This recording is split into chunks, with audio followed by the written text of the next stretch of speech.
The Color Out of Space by H.P. Lovecraft. West of Arkham, the hills rise wild, and there are valleys with deep woods that no axe has ever cut.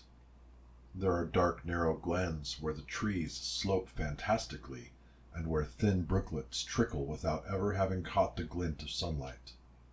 On the gentler slopes there are farms, ancient and rocky, with squat, moss-coated cottages brooding eternally over old New England secrets in the lee of great ledges.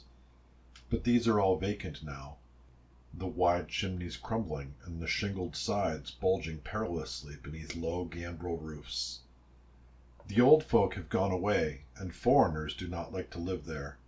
French Canadians have tried it, Italians have tried it, and the Poles have come and departed. It is not because of anything that can be seen or heard or handled, but because of something that is imagined. The place is not good for the imagination, and does not bring restful dreams at night. It must be this which keeps the foreigners away, for old Ammi Pierce has never told them of anything he recalls from the strange days. Ammi, whose head has been a little queer for years, is the only one who still remains, or who ever talks of the strange days. And he dares to do this because his house is so near the open fields and the traveled roads around Arkham. There was once a road over the hills and through the valleys that ran straight where the blasted heath is now, but people ceased to use it, and a new road was laid curving far toward the south. Traces of the old one can still be found amidst the weeds of a returning wilderness, and some of them will doubtless linger even when half the hollows are flooded for the new reservoir. Then the dark woods will be cut down, and the blasted heath will slumber far below blue waters, whose surface will mirror the sky and ripple in the sun. And the secrets of the strange days will be one with the deep secrets, one with the hidden lore of old ocean, and all the mystery of primal earth. When I went into the hills and vales to survey for the new reservoir, they told me the place was evil. They told me this in Arkham, and because that is a very old town full of witch legends, I thought the evil must be something which grandams had whispered to children through centuries. The name Blasted Heath seemed to me very odd and theatrical, and I wondered how it had come into the folklore of a Puritan people. Then I saw that dark westward tangle of glens and slopes for myself, and ceased to wonder at anything besides its own elder mystery. It was morning when I saw it, but shadow lurked always there. The trees grew too thickly, and their trunks were too big for any healthy New England wood. There was too much silence in the dim alleys between them, and the floor was too soft with the dank moss and mattings of infinite years of decay.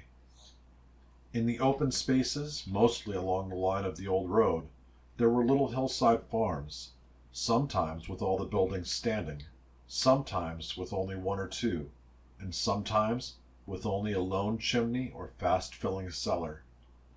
Weeds and briars reigned, and furtive wild things rustled in the undergrowth. Upon everything was a haze of restlessness and oppression, a touch of the unreal and the grotesque, as if some vital element of perspective or chiaroscuro were awry. I did not wonder that the foreigners would not stay, for this was no region to sleep in. It was too much like a landscape of Salvator Rosa, too much like some forbidden woodcut in a tale of terror. But even all this was not so bad as the blasted heath. I knew it the moment I came upon it at the bottom of a spacious valley, for no other name could fit such a thing, or any other thing fit such a name. It was as if the poet had coined the phrase from having seen this one particular region. It must, I thought as I viewed it, be the outcome of a fire. But why had nothing new ever grown over those 5 acres of gray desolation that sprawled open to the sky like a great spot eaten by acid in the woods and fields? It lay largely to the north of the ancient road line, but encroached a little on the other side. I felt an odd reluctance about approaching, and did so at last only because my business took me through and past it. There was no vegetation of any kind on that broad expanse, but only a fine gray dust or ash which no wind seemed ever to blow about. The trees near it were sickly and stunted, and many dead trunks stood or lay rotting at the rim. As I walked hurriedly by, I saw the tumbled bricks and stones of an old chimney and cellar on my right, and the yawning black maw of an abandoned well whose stagnant vapors played strange tricks with the hues of the sunlight. Even the long, dark woodland climb beyond seemed welcome in contrast, and I marveled no more at the frightened whispers of Arkham people. There had been no house or ruin near. Even in the old days the place must have been lonely and remote, and at twilight, dreading to repass that ominous spot, I walked circuitously back to the town by the curving road on the south. I vaguely wished some clouds would gather, for an odd timidity about the deep skyey voids above had crept into my soul. In the evening I asked old people in Arkham about the blasted heath, and what was meant by that phrase, "strange days," which so many evasively muttered. I could not, however, get any good answers except that all the mystery was much more recent than I had dreamed. It was not a matter of old legendry at all, but something within the lifetime of those who spoke. It had happened in the 80s, and a family had disappeared or was killed. Speakers would not be exact, and because they all told me to pay no attention to old Ammi Pierce's crazy tales, I sought him out the next morning, having heard that he lived alone in the ancient tottering cottage where the trees first begin to get very thick. It was a fearsomely archaic place, and had begun to exude the faint miasmal odor which clings about houses that have stood for too long. Only with persistent knocking could I rouse the aged man, and when he shuffled timidly to the door I could tell he was not glad to see me. He was not so feeble as I had expected, but his eyes drooped in a curious way, and his unkempt clothing and white beard made him seem very worn and dismal. Not knowing just how he could best be launched on his tales, I feigned a matter of business, told him of my surveying, and asked vague questions about the district. He was far brighter and more educated than I had been led to think, and before I knew it had grasped quite as much of the subject as any man I had talked with in Arkham. He was not like the other rustics I had known in the sections where reservoirs were to be. From him there were no protests at the miles of old wood and farmland to be blotted out, though perhaps there would have been had not his home lain outside the bounds of the future lake. Relief was all that he shewed, relief at the doom of the dark ancient valleys through which he had roamed all his life. They were better under water now, better under water since the strange days. And, with this opening, his husky voice sank low, while his body leaned forward, and his right forefinger began to point shakily and impressively. It was then that I heard the story, and as the rambling voice scraped and whispered on, I shivered again and again despite the summer day.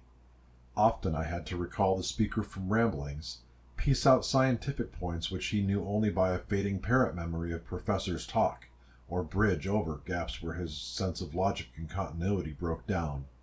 When he was done, I did not wonder that his mind had snapped a trifle, or that the folk of Arkham would not speak much of the blasted heath. I hurried back before sunset to my hotel, unwilling to have the stars come out above me in the open, and the next day returned to Boston to give up my position. I could not go into that dim chaos of old forest and slope again, or face another time that grey blasted heath where the black well yawned deep beside the tumbled bricks and stones. The reservoir will soon be built now, and all those elder secrets will be safe forever under watery fathoms. But even then I do not believe I would like to visit that country by night.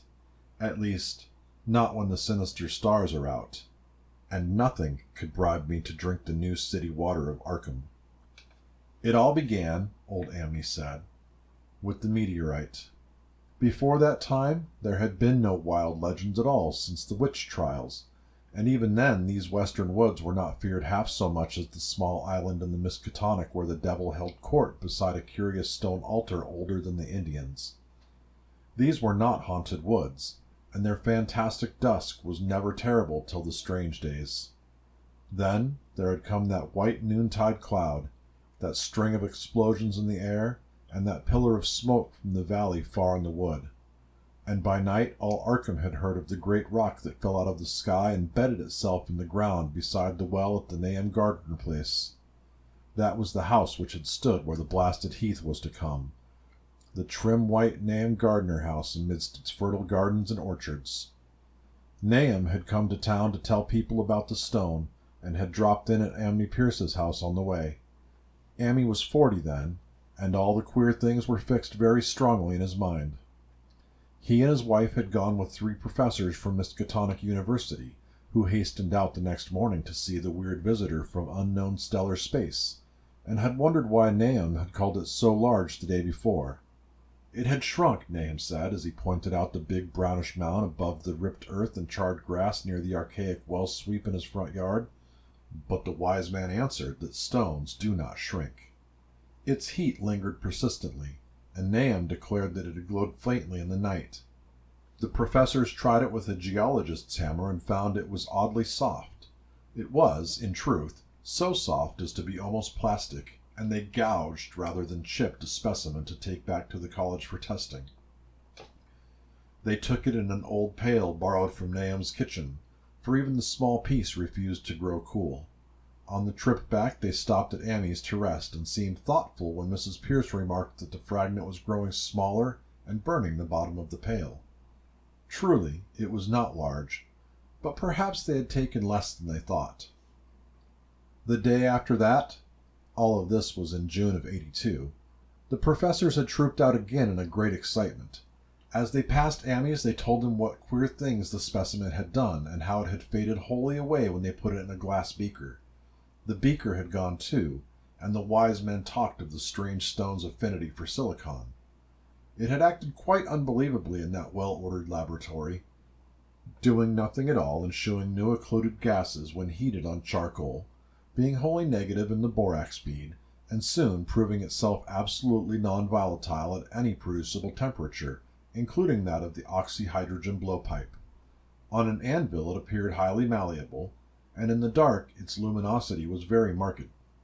Stubbornly refusing to grow cool, it soon had the college in a state of real excitement, and when, upon heating before the spectroscope, it displayed shining bands unlike any known colors of the normal spectrum, there was much breathless talk of new elements, bizarre optical properties, and other things which puzzled men of science are wont to say when faced by the unknown. Hot as it was, they tested it in a crucible with all the proper reagents. Water did nothing, hydrochloric acid was the same.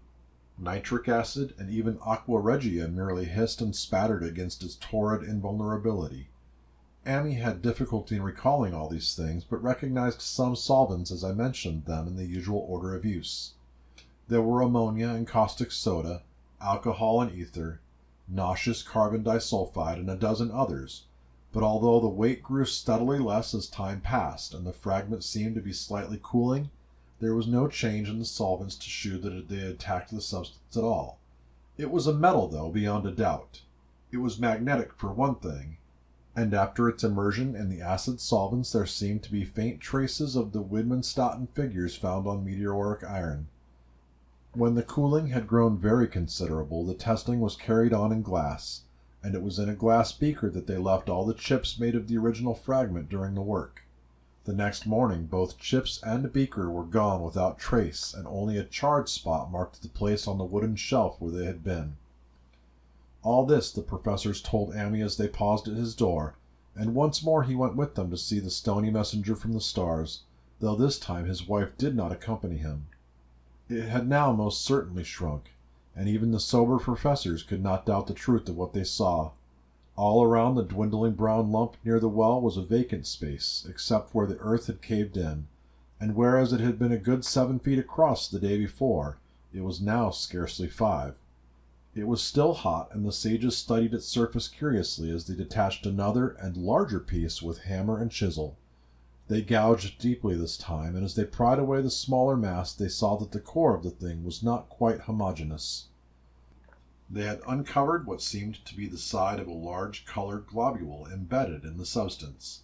The color, which resembled some of the bands in the meteor's strange spectrum, was almost impossible to describe, and it was only by analogy that they called it a color at all. Its texture was glossy, and upon tapping it appeared to promise both brittleness and hollowness. One of the professors gave it a smart blow with a hammer, and it burst with a nervous little pop. Nothing was emitted, and all trace of the thing vanished with the puncturing.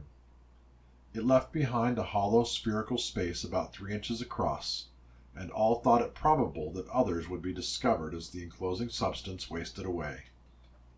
Conjecture was vain, So after a futile attempt to find additional globules by drilling, the seekers left again with their new specimen, which proved, however, as baffling in the laboratory as its predecessor had been.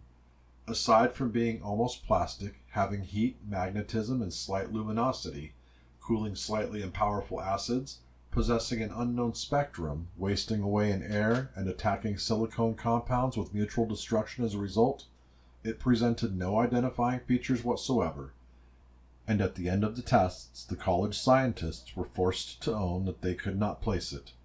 It was nothing of this earth, but a piece of the great outside, and as such dowered with outside properties and obedient to outside laws. That night there was a thunderstorm, and when the professors went out to Nahum's the next day they met with a bitter disappointment.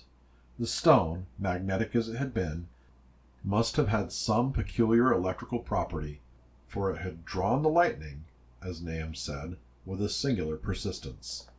6 times within an hour the farmer saw the lightning strike the furrow in the front yard, and when the storm was over nothing remained but a ragged pit by the ancient well sweep, half choked with caved-in earth.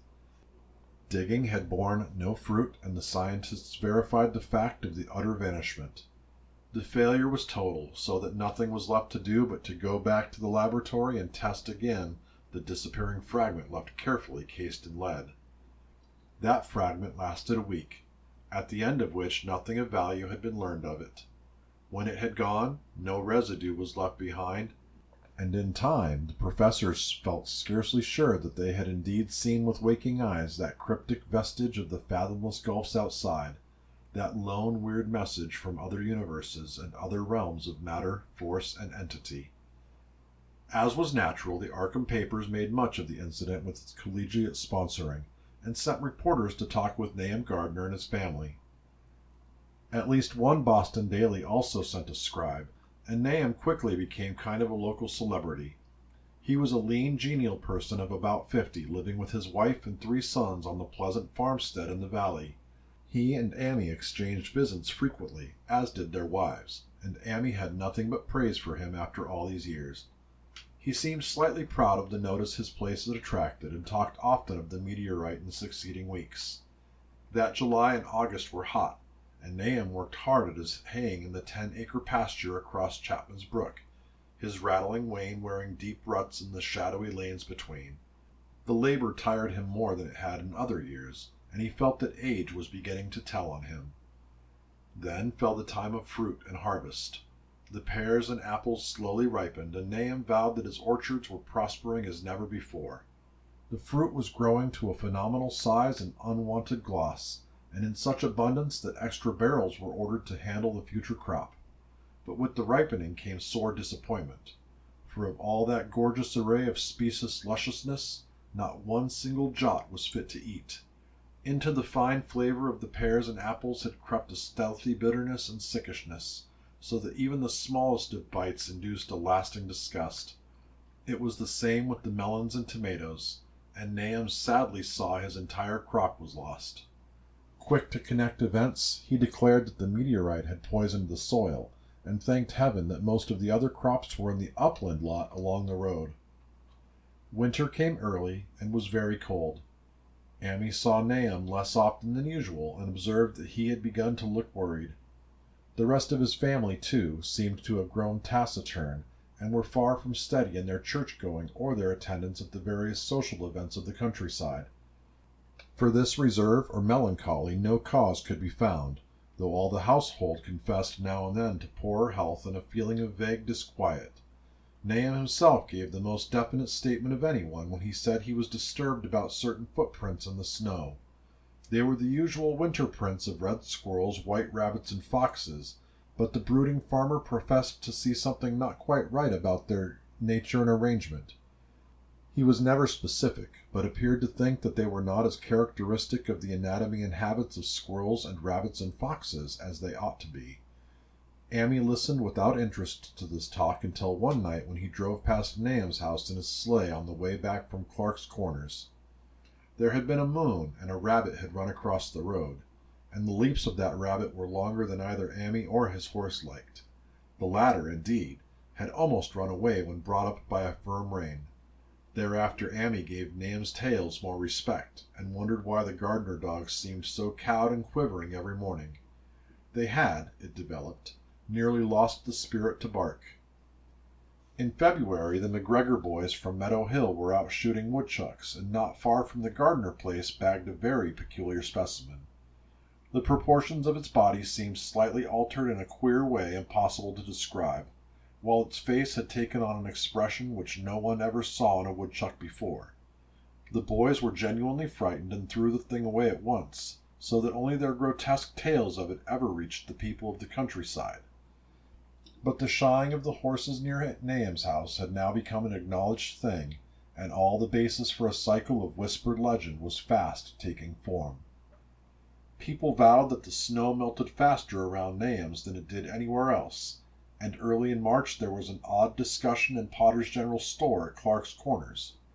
Stephen Rice had driven past Gardner's in the morning and had noticed the skunk cabbages coming up through the mud by the woods across the road. Never were things of such size seen before, and they held strange colors that could not be put into any words. Their shapes were monstrous, and the horse had snorted at an odor which struck Stephen as wholly unprecedented. That afternoon several persons drove past to see the abnormal growth, and all agreed that plants of that kind ought never to sprout in a healthy world. The bad fruit of the fall before was freely mentioned, and it went from mouth to mouth that there was poison in Nahum's ground. Of course it was the meteorite, and remembering how strange the men from the college had found that stone to be, several farmers spoke about the matter to them. One day they paid Nahum a visit, but having no love of wild tales and folklore were very conservative in what they inferred. The plants were certainly odd, but all skunk cabbages are more or less odd in shape and odor and hue. Perhaps some mineral element from the stone had entered the soil, but it would soon be washed away. As for the footprints and frightened horses, of course this was mere country talk which such a phenomenon as the aerolite would be certain to start. There was really nothing for serious men to do in cases of wild gossip, for superstitious rustics will say and believe anything. And so all through the strange days the professors stayed away in contempt. Only one of them, when given 2 files of dust for analysis in a police job over a year and a half later, recalled that the queer color of the skunk cabbage had been very like one of the anomalous bands of light shown by the meteor fragment in the college spectroscope, and like the brittle globule found embedded in the stone from the abyss. The samples in this analysis case gave the same odd bands at first, though later they lost the property. The trees budded prematurely around Nahum's, and at night they swayed ominously in the wind. Nahum's second son, Thaddeus, a lad of 15, swore that they also swayed when there was no wind, but even the gossips would not credit this. Certainly, however, restlessness was in the air. The entire Gardner family developed the habit of stealthy listening, though not for any sound which they could consciously name. The listening was, indeed, rather a product of moments when consciousness seemed half to slip away. Unfortunately, such moments increased week by week, till it became common speech that something was wrong with all Nahum's folks. When the early saxifrage came out, it had another strange color, not quite like that of the skunk cabbage, but plainly related and equally unknown to anyone who saw it. Nahum took some blossoms to Arkham and shewed them to the editor of the Gazette, but that dignitary did no more than write a humorous article about them, in which the dark fears of rustics were held up to polite ridicule. It was a mistake of Nahum's to tell a stolid city man about the way the great overgrown morning cloak butterflies behaved in connection with these saxifrages. April brought a kind of madness to the country folk, and began that disuse of the road past Nahum's which led to its ultimate abandonment. It was the vegetation. All the orchard trees blossomed forth in strange colors, and through the stony soil of the yard and adjacent pasturage there sprang up a bizarre growth which only a botanist could connect with the proper flora of the region. No sane, wholesome colors were anywhere to be seen except in the green grass and leafage, but everywhere those hectic and prismatic variants of some diseased underlying primary tone without a place among the known tints of earth. The Dutchman's breeches became a thing of sinister menace, and the bloodroots grew insolent in their chromatic perversion. Amy and the gardeners thought that most of the colors had sort of a haunting familiarity, and decided that they reminded one of the brittle globule in the meteor. Nahum plowed and sowed the 10-acre pasture and the upland lot, but did nothing with the land around the house. He knew it would be of no use, and hoped that the summer's strange growths would draw all the poison from the soil. He was prepared for almost anything by now, and had grown used to the sense of something near him waiting to be heard. The shunning of his house by neighbors told on him, of course, but it told on his wife more. The boys were better off, being at school each day, but they could not help being frightened by the gossip. Thaddeus, an especially sensitive youth, suffered the most. In May the insects came, and Nahum's place became a nightmare of buzzing and crawling. Most of the creatures seemed not quite usual in their aspects and motions, and their nocturnal habits contradicted all former experience. The gardeners took to watching at night, watching in all directions at random for something. They could not tell what. It was then that they all owned that Thaddeus had been right about the trees. Mrs. Gardner was the next to see it from the window as she watched the swollen boughs of a maple against a moonlit sky. The boughs surely moved, and there was no wind. It must be the sap. Strangeness had come into everything growing now, yet it was none of Nahum's family at all who made the next discovery. Familiarity had dulled them, and what they could not see was glimpsed by a timid windmill salesman from Bolton who drove by one night in ignorance of the country legends. What he told in Arkham was given a short paragraph in the Gazette, and it was there that all the farmers, Nahum included, saw it first.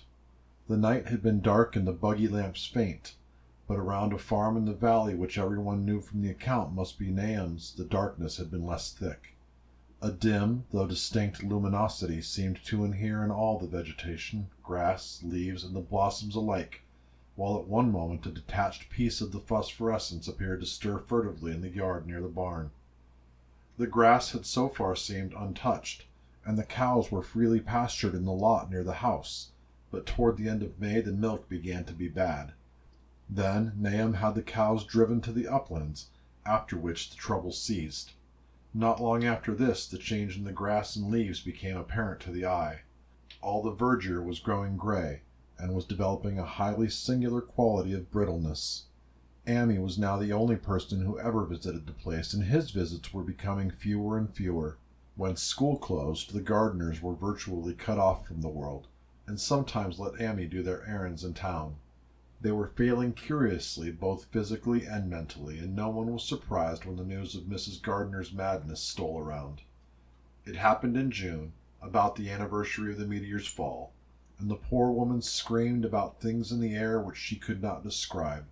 In her raving there was not a single specific noun, but only verbs and pronouns. Things moved and changed and fluttered, and ears tingled to impulses which were not wholly sounds. Something was taken away. She was being drained of something. Something was fastening itself on her that ought not to be. Someone must make it keep off. Nothing was ever still in the night. The walls and windows shifted. Nahum did not send her to the county asylum, but let her wander about the house as long as she was harmless to herself and others. Even when her expression changed, he did nothing. But when the boys grew afraid of her, and Thaddeus nearly fainted at the way she made faces at him, he decided to keep her locked in the attic.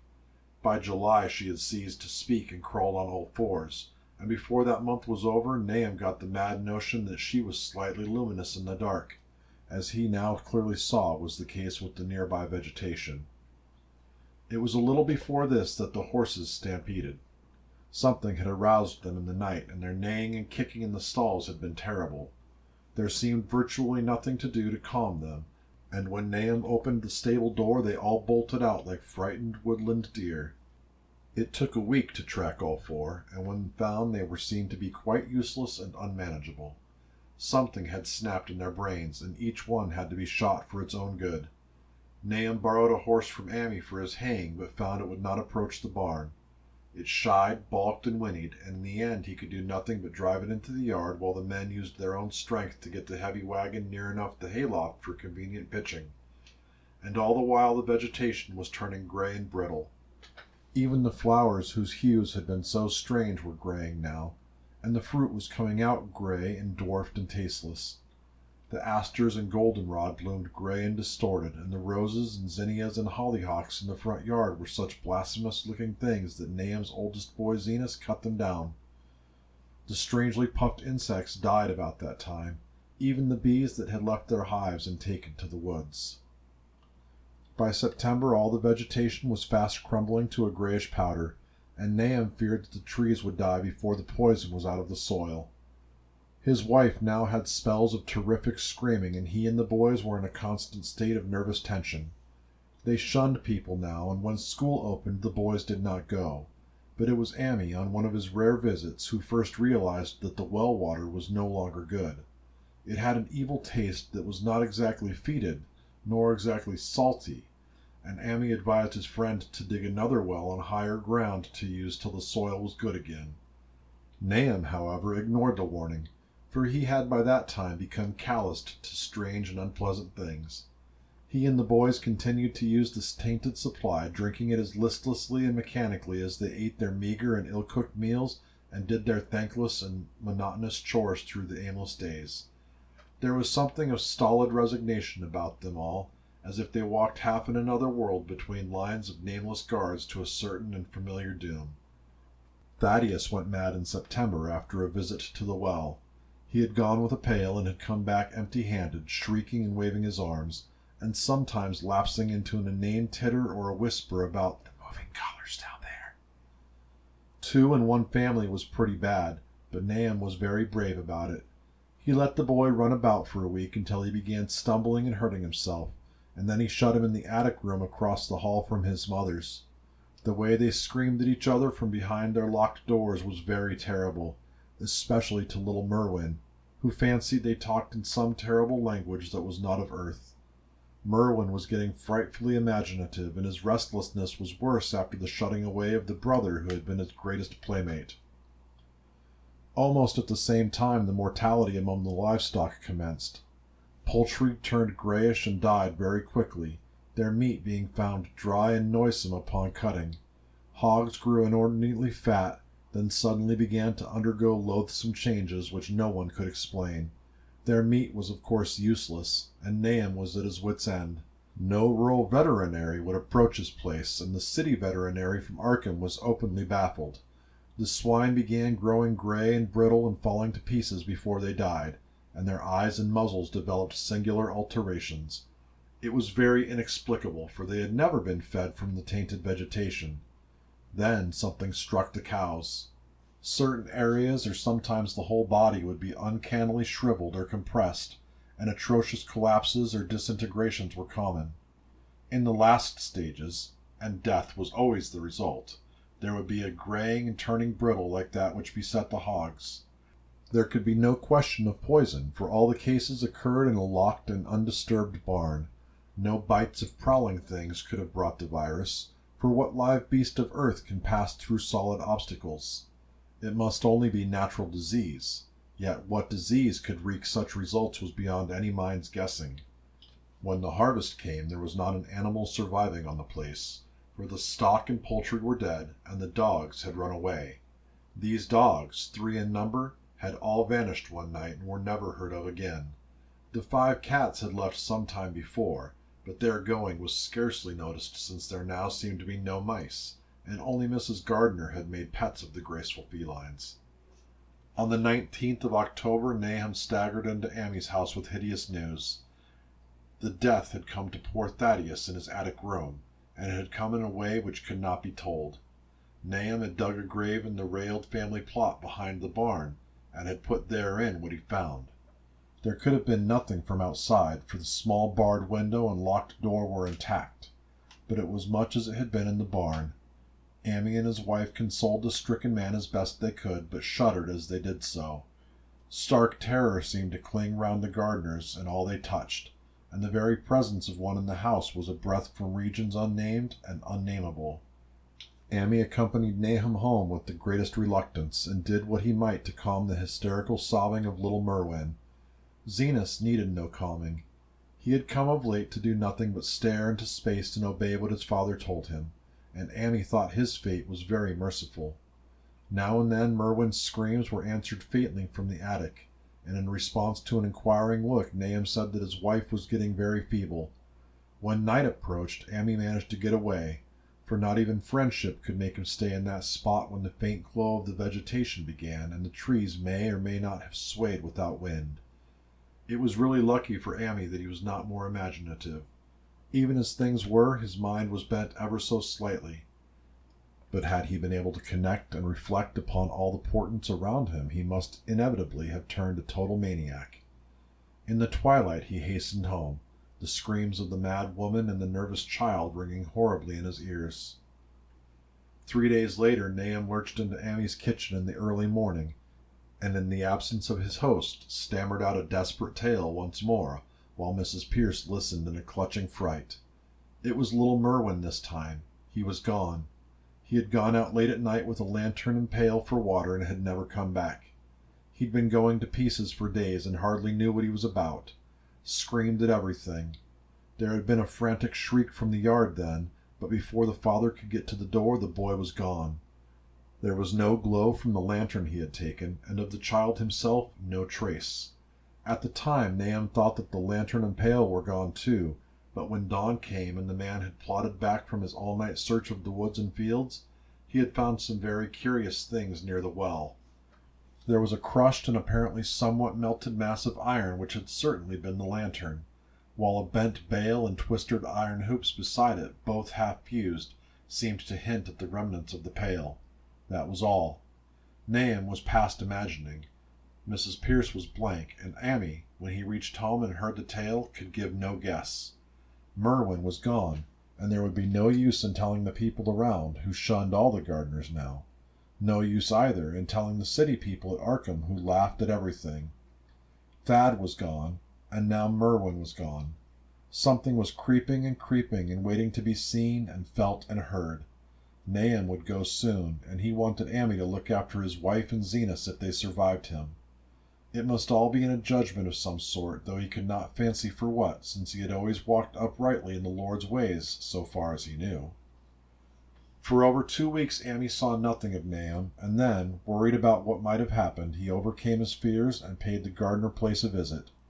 There was no smoke from the great chimney, and for a moment the visitor was apprehensive of the worst. The aspect of the whole farm was shocking. Grayish withered grass and leaves on the ground, vines falling in brittle wreckage from archaic walls and gables, and great bare trees clawing up at the gray November sky with a studied malevolence which Amy could not but feel had come from some subtle change in the tilt of the branches. But Nahum was alive, after all. He was weak, and lying on a couch in the low-ceilinged kitchen, but perfectly conscious and able to give simple orders to Zenas. The room was deadly cold, and as Amy visibly shivered, the host shouted huskily to Zenas for more wood. Wood, indeed, was sorely needed, since the cavernous fireplace was unlit and empty, with a cloud of soot blowing about in the chill wind that came down the chimney. Presently, Nahum asked him if the extra wood had made him any more comfortable, and then Amy saw what had happened. The stoutest cord had broken at last, and the hapless farmer's mind was proof against more sorrow. Questioning tactfully, Amy could get no clear data about the missing Zenas. "In the well. He lives in the well," was all that the clouded father would say. Then there flashed across the visitor's mind a sudden thought of the mad wife, and he changed his line of inquiry. "Nabby? Why, here she is," was the surprised response of poor Nahum, and Amy soon saw that he must search for himself. Leaving the harmless babbler on the couch, he took keys from their nail beside the door and climbed the creaking stairs to the attic. It was very close and noisome up there, and no sound could be heard from any direction. Of the 4 doors in sight, only one was locked, and on this he tried various keys on the ring he had taken. The 3rd key proved the right one, and after some fumbling, Amy threw open the low white door. It was quite dark inside, for the window was small and half obscured by the crude wooden bars, and Amy could see nothing at all on the wide planked floor. The stench was beyond enduring, and before proceeding further he had to retreat to another room and return with his lungs filled with breathable air. When he did enter, he saw something dark in the corner, and upon seeing it more clearly he screamed outright. While he screamed, he thought a momentary cloud eclipsed the window, and a second later he felt himself brushed as if by some hateful current of vapor. Strange colors danced before his eyes, and had not a present horror numbed him, he would have thought of the globule in the meteor that the geologist's hammer had shattered, and of the morbid vegetation that had sprouted in the spring. As it was, he thought only of the blasphemous monstrosity which confronted him, and which all too clearly had shared the nameless fate of young Thaddeus and the livestock. But the terrible thing about this horror was that it very slowly and perceptibly moved as it continued to crumble. Ammi would give me no added particulars to this scene, but the shape in the corner does not reappear in his tale as a moving object. There are things which cannot be mentioned, and what is done in common humanity is sometimes cruelly judged by the law. I gathered that no moving thing was left in that attic room, and that to leave anything capable of motion there would have been a deed so monstrous as to damn any accountable being to eternal torment. Anyone but a stolid farmer would have fainted or gone mad, but Ammi walked conscious through that low doorway and locked the accursed secret behind him. There would be Nahum to deal with now. He must be fed and tended and removed to some place where he could be cared for. Commencing his descent of the dark stairs, Ammi heard a thud below him. He even thought a scream had been suddenly choked off, and recalled nervously the clammy vapor which had brushed by him in that frightful room above. What presence had his cry and entry started up? Halted by some vague fear, he heard still further sounds below. Indubitably there was a sort of heavy dragging, and a most detestably sticky noise as of some fiendish and unclean species of suction. With an associative sense goaded to feverish heights, he thought unaccountably of what he had seen upstairs. Good God! What eldritch dream world was this into which he had blundered? He dared move neither backward nor forward, but stood there trembling at the black curve of the boxed-in staircase. Every trifle of the scene burned itself into his brain. The sounds, the sense of dread expectancy, the darkness, the steepness of the narrow steps, and merciful heaven, the faint but unmistakable luminosity of all the woodwork in sight, steps, sides, exposed laths, and beams alike. Then there burst forth a frantic whinny from Ammi's horse outside, followed at once by a clatter which told of a frenzied runaway. In another moment horse and buggy had gone beyond earshot, leaving the frightened man on the dark stairs to guess what had sent them. But that was not all. There had been another sound out there. A sort of liquid splash. Water. It must have been the well. He had left Hero untied near it, and a buggy wheel must have brushed the coping and knocked in a stone. And still the pale phosphorescence glowed in that detestably ancient woodwork. God! How old the house was! Most of it built before 1670, and the gambrel roof not later than 1730. A feeble scratching on the floor downstairs now sounded distinctly, and Ammi's grip tightened on a heavy stick he had picked up in the attic for some purpose. Slowly nerving himself, he finished his descent and walked boldly toward the kitchen. But he did not complete the walk, because what he sought was no longer there. It had come to meet him, and it was still alive after a fashion. Whether it had crawled or whether it had been dragged by an external force, Ammi could not say, but the death had been at it. Everything had happened in the last half hour, but collapse, graying, and disintegration were already far advanced. There was a horrible brittleness, and dry fragments were scaling off. Ammi could not touch it, but looked horrifiedly into the distorted parody that had been a face. What was it, Nahum? What was it?" he whispered, and the cleft, bulging lips were just able to crackle out a final answer. Nothing. The color, it burns. Cold and wet, but it burns. It lived in the well. I seen it.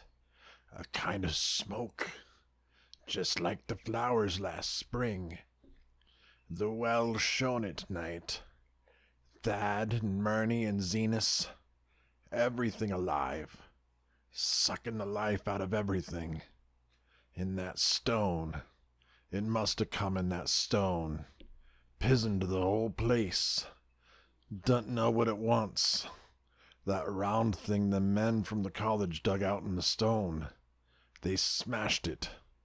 It was that same color. Just the same. Like the flowers and plants. Must have been more of 'em. Seeds. Seeds. They growed. I seen it the first time this week. Must have got strong on Zenas. He was a big boy, full of life. It beats down your mind and then gets you, burns you up. In the well water. You was right about that. Evil water. Zenas never come back from the well. Can't get away now. Draws ye. You know summit's comin', but 'tain't no use. I seen it time and again since Zenas was took. Whar's Nabiami? My head's no good. Don't know how long since I fed her. It'll get her if we ain't careful. Just a color. Her face is getting to have that color sometime toward night, and it burns and sucks. It come from someplace where things ain't as they is here. One of them professors said so. He was right. Look out, Amy. It'll do something more. Sucks the life out. But that was all. That which spoke could speak no more because it had completely caved in. Amy laid a red-checked tablecloth over what was left and reeled out the back door into the fields. He climbed the slope to the 10-acre pasture and stumbled home by the north road in the woods. He could not pass that well from which his horse had run away. He had looked at it through the window and had seen that no stone was missing from the rim. Then the lurching buggy had not dislodged anything after all. The splash had been something else. Something which went into the well after it had done with poor Nahum. When Amy reached his house, the horse and buggy had arrived before him and thrown his wife into fits of anxiety. Reassuring her without explanations, he set out at once for Arkham and notified the authorities that the Gardner family was no more. He indulged in no details, but merely told of the deaths of Nahum and Nabby, that of Thaddeus being already known, and mentioned that the cause seemed to be the same strange ailment which had killed the livestock. He also stated that Merwin and Zenas had disappeared. There was considerable questioning at the police station, and in the end Amy was compelled to take 3 officers to the Gardner farm, together with the coroner, the medical examiner, and the veterinary who had treated the diseased animals. He went much against his will, for the afternoon was advancing and he feared the fall of night over that accursed place, but it was some comfort to have so many people with him. The 6 men drove out in a Democrat wagon, following Amy's buggy, and arrived at the pest-ridden farmhouse at about 4 o'clock. Used as the officers were to gruesome experiences, not one remained unmoved at what was found in the attic and under the red-checked tablecloth on the floor below. The whole aspect of the farm, with its gray desolation, was terrible enough, but those 2 crumbling objects were beyond all bounds. No one could look long at them, and even the medical examiner admitted that there was very little to examine. Specimens could be analyzed, of course, so he busied himself in obtaining them, and here it develops that a very puzzling aftermath occurred at the college laboratory where the 2 phials of dust were finally taken. Under the spectroscope, both samples gave off an unknown spectrum, in which many of the baffling bands were precisely like those which the strange meteor had yielded in the previous year. The property of emitting this spectrum vanished in a month, the dust thereafter consisting mainly of alkaline phosphates and carbonates. Amy would not have told the men about the well if he had thought they meant to do anything then and there. It was getting towards sunset, and he was anxious to be away. But he could not help glancing nervously at the stony curb by the great sweep, and when a detective questioned him, he admitted that Nahum had feared something down there, so much that he had never even thought of searching it for Merwin or Zenas. After that, nothing would do but that they empty and explore the well immediately. So Amy had to wait trembling while pail after pail of rank water was hauled up and splashed on the soaking ground outside. The men sniffed in disgust at the fluid, and toward the last held their noses against the feeder they were uncovering. It was not so long a job as they had feared it would be, since the water was phenomenally low. There is no need to speak too exactly of what they found. Merwin and Zenas were both there, in part, though the vestiges were mainly skeletal. There was also a small deer and a large dog in about the same state. and a number of bones of smaller animals. The ooze and slime at the bottom seemed inexplicably porous and bubbling, and a man who descended on handholds with a long pole found that he could sink the wooden shaft to any depth in the mud of the floor without meeting any solid obstruction. Twilight had now fallen, and lanterns were brought from the house. Then, when it was seen that nothing further could be gained from the well, everyone went indoors and conferred in the ancient sitting-room while the intermittent light of a spectral half-moon played wanly on the gray desolation outside. The men were frankly nonplussed by the entire case and could find no convincing common element to link the strange vegetable conditions, the unknown disease of livestock and humans, and the unaccountable deaths of Merwin and Zenas in the tainted well. They had heard the common country talk, it is true, but could not believe that anything contrary to natural law had occurred. No doubt the meteor had poisoned the soil, but the illness of persons and animals who had eaten nothing grown in that soil was another matter. Was it the well water? Very possibly. It might be a good idea to analyze it. But what peculiar madness could have made both boys jump into the well? Their deeds were so similar, and the fragments shewed that they had both suffered from the gray, brittle death. Why was everything so gray and brittle? It was the coroner, seated near a window overlooking the yard, who first noticed the glow about the well. Night had fully set in, and all the abhorrent ground seemed faintly luminous with more than the fitful moonbeams. But this new glow was something definite and distinct, and appeared to shoot up from the black pit like a softened ray from a searchlight, giving dull reflections in the little ground pools where the water had been emptied. It had a very queer color, and as all the men clustered round the window, Amy gave a violent start. For this strange beam of ghastly miasma was to him of no unfamiliar hue. He had seen that color before, and feared to think what it might mean. He had seen it in the nasty, brittle globule in that aerolite 2 summers ago, had seen it in the crazy vegetation of the springtime, and had thought he had seen it for an instant that very morning against the small barred window of that terrible attic room where nameless things had happened. It had flashed there for a second, and a clammy and hateful current of vapor had brushed past him, and then poor Nahum had been taken by something of that color. He had said so at the last, said it was the globule in the plants. After that had come the runaway in the yard and the splash in the well, and now that well was belching forth to the night a pale, insidious beam of the same demonic tint. It does credit to the alertness of Amy's mind that he puzzled even at that tense moment over a point which was essentially scientific. He could not but wonder at his gleaning of the same impression from a vapor glimpsed in the daytime against a window opening on the morning sky, and from a nocturnal exhalation seen as a phosphorescent mist against the black and blasted landscape. It wasn't right. It was against nature, and he thought of those terrible last words of his stricken friend. "It come from some place where things aren't as they is here.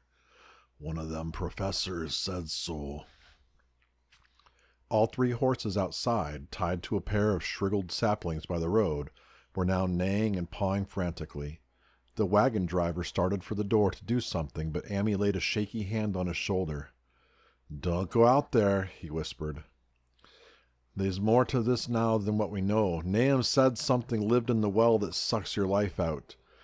He said it must be summat growed from a round ball like one we all seen in the meteor stone that fell a year ago June.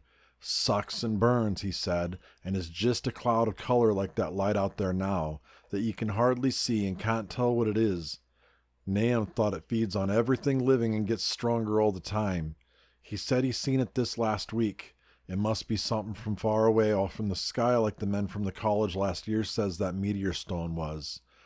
The way it's made and the way it works ain't no like way of God's world. It's summit from beyond." So the men paused indecisively as the light from the well grew stronger and the hitched horses pawed and whinnied in increasing frenzy. It was truly an awful moment. With terror in that ancient and accursed house itself, 4 monstrous sets of fragments, 2 from the house and 2 from the well, in the woodshed behind, and that shaft of unknown and unholy iridescence from the slimy depths in front. Amy had restrained the driver on impulse, forgetting how uninjured he himself was after the clammy brushing of that colored vapor in the attic room, but perhaps it is just as well that he acted as he did. No one will ever know what was abroad that night, and though the blasphemy from beyond had not so far hurt any human of unweakened mind, there is no telling what it might not have done at that last moment, and with its seemingly increased strength and the special signs of purpose it was tuned to display beneath the half-clouded moonlit sky. All at once one of the detectives at the window gave a short, sharp gasp. The others looked at him and then quickly followed his own gaze upward to the point at which its idle straying had been suddenly arrested. There was no need for words. What had been disputed in country gossip was disputable no longer, and it is because of the thing which every man of that party agreed in whispering later on that the strange days are never talked about in Arkham. It is necessary to premise that there was no wind at that hour of the evening. One did arise not long afterwards, but there was absolutely none then. Even the dry tips of the lingering hedge mustard, gray and blighted, and the fringe on the roof of the standing Democrat wagon were unstirred, and yet amid that tense, godless calm, the high bare boughs of all the trees in the yard were moving. They were twitching morbidly and spasmodically, clawing in convulsive and epileptic madness at the moonlit clouds, scratching impotently in the noxious air as if jerked by some alien and bodiless line of linkage with subterrene horrors writhing and struggling below the black roots. Not a man breathed for several seconds. Then a cloud of darker depth passed over the moon, and the silhouette of clutching branches faded out momentarily. At this there was a general cry, muffled with awe, but husky and almost identical from every throat.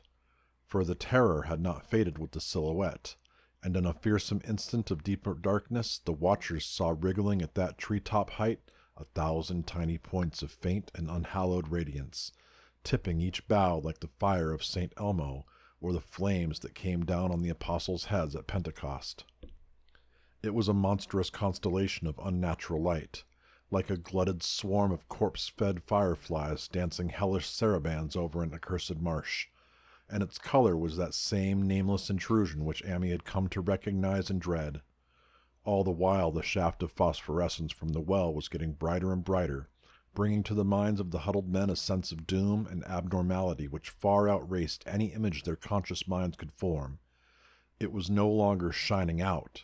It was pouring out, and as the shapeless stream of unplaceable color left the well, it seemed to flow directly into the sky. The veterinary shivered and walked to the front door to drop the heavy extra bar across it. Amy shook no less, and had to tug and point for lack of a controllable voice when he wished to draw notice to the growing luminosity of the trees. The neighing and stamping of the horses had become utterly frightful, but not a soul of that group in the old house would have ventured forth for any earthly reward.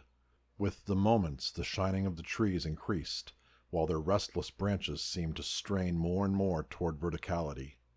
The wood of the well sweep was shining now, and presently a policeman dumbly pointed to some wooden sheds and beehives near the stone wall on the west. They were commencing to shine too, though the tethered vehicles of the visitors seemed so far unaffected.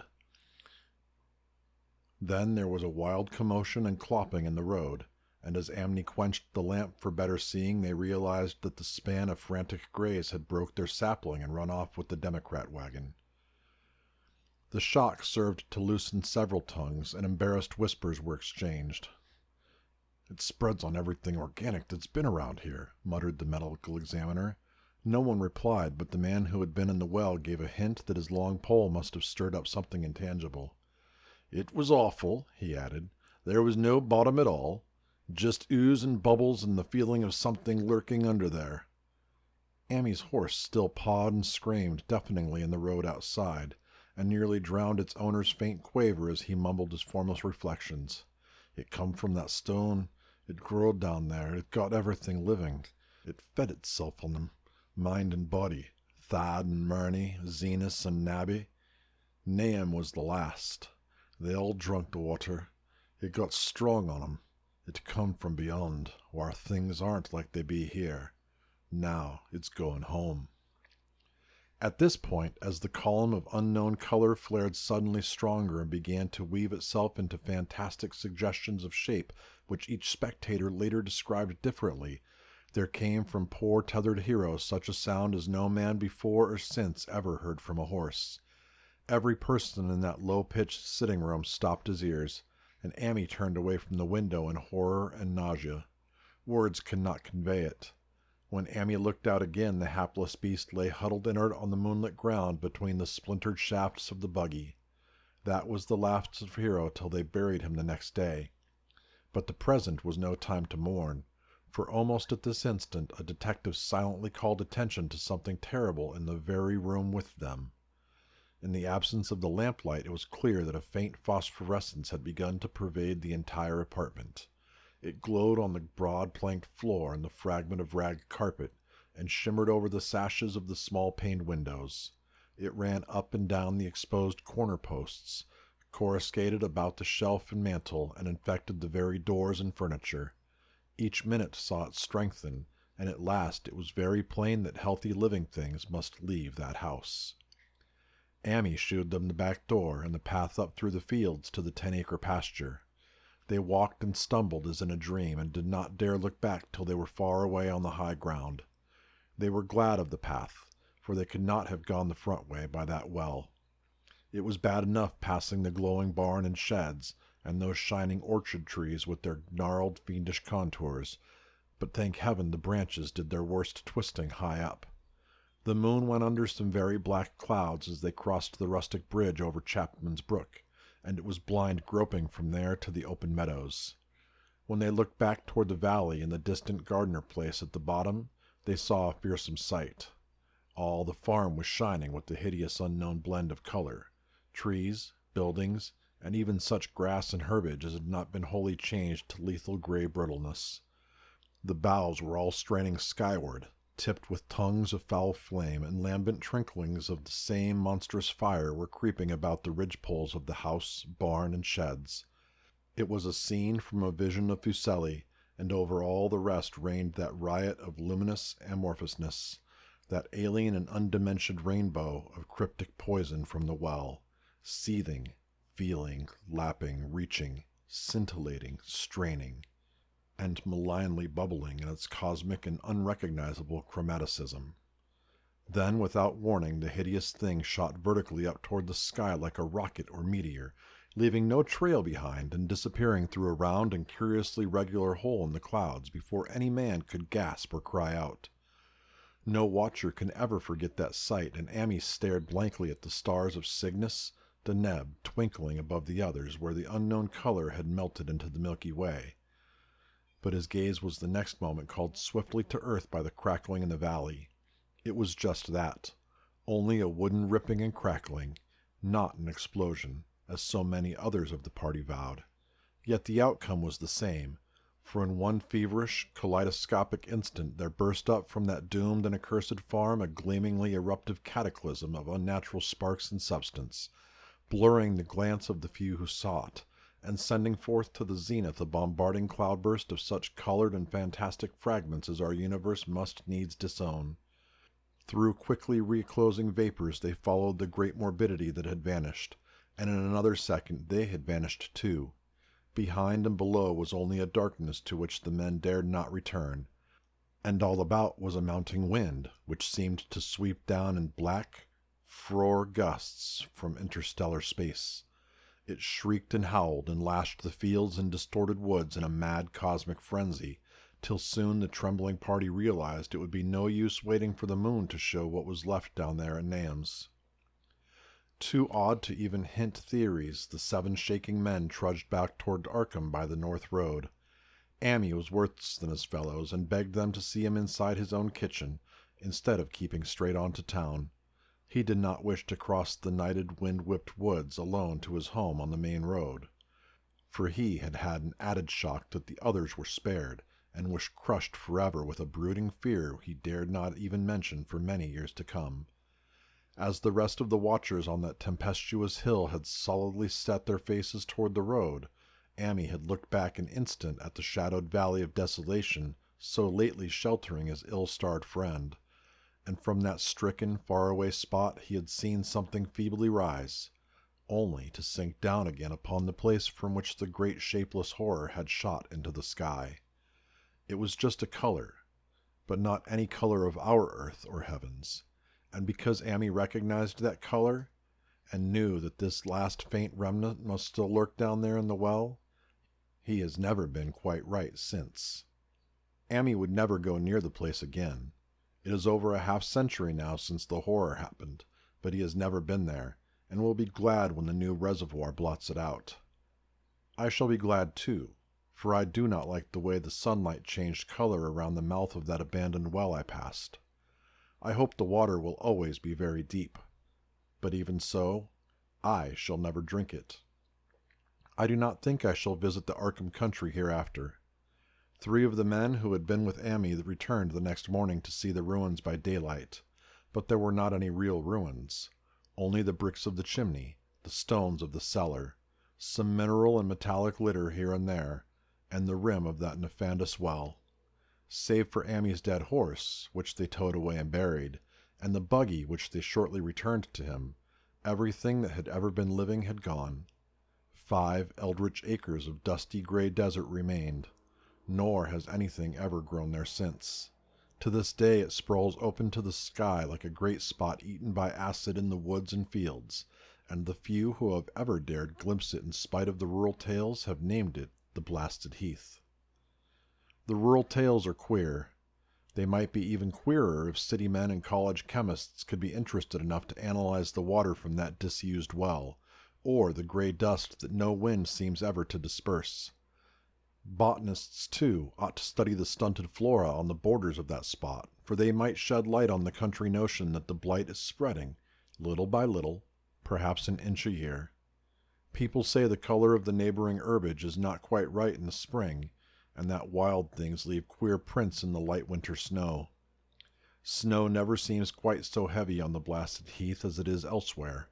Horses, the few that are left in this motor age, grow skittish in the silent valley, and hunters cannot depend on their dogs too near the splotch of grayish dust. They say the mental influences are very bad too. Numbers went queer in the years after Nahum's taking, and always they lacked the power to get away. Then the stronger-minded folk all left the region, and only the foreigners tried to live in the crumbling old homesteads. They could not stay, though, and one sometimes wonder what insight beyond ours their wild, weird stories of whispered magic have given them. Their dreams at night, they protest, are very horrible in that grotesque country, and surely the very look of the dark realm is enough to stir a morbid fancy. No traveler has ever escaped a sense of strangeness in those deep ravines, and artists shiver as they paint thick woods whose mystery is as much of the spirit as of the eye. I myself am curious about the sensation I derived from my one lone walk before Amy told me his tale. When twilight came, I had vaguely wished some clouds would gather, for an odd timidity about the deep skyey voids above had crept into my soul. Do not ask me for my opinion. I do not know. That is all.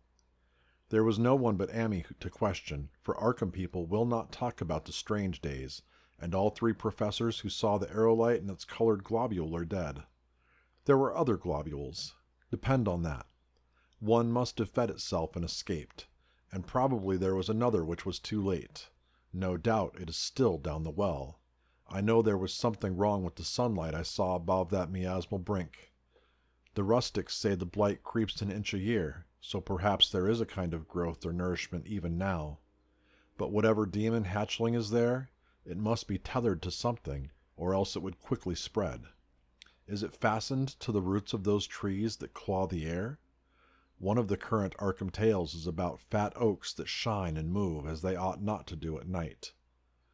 What it is, only God knows. In terms of matter, I suppose the thing Amy described would be called a gas, but this gas obeyed laws that are not of our cosmos. This was no fruit of such worlds and suns as shine on the telescopes and photographic plates of our observatories. This was no breath from the skies whose motions and dimensions our astronomers measure or deem too vast to measure. It was just a color out of space, a frightful messenger from unformed realms of infinity beyond all nature as we know it, from realms whose mere existence stuns the brain and numbs us with the black extracosmic gulfs it throws open before our frenzied eyes. I doubt very much if Amy consciously lied to me, and I do not think his tale was all a freak of madness as the townsfolk had forewarned. Something terrible came to the hills and valleys on that meteor, and something terrible, though I know not in what proportion, still remains. I shall be glad to see the water come. Meanwhile, I hope nothing will happen to Ammi. He saw so much of the thing, and its influence was so insidious. Why has he never been able to move away? How clearly he recalled those dying words of Nahum's. "Can't get away. Draws ye. You know summit's comin', but 'tain't no use." Ammi is such a good old man. When the reservoir gang gets to work, I must write the chief engineer to keep a sharp watch on him. I would hate to think of him as the gray, twisted, brittle monstrosity which persists more and more in troubling my sleep.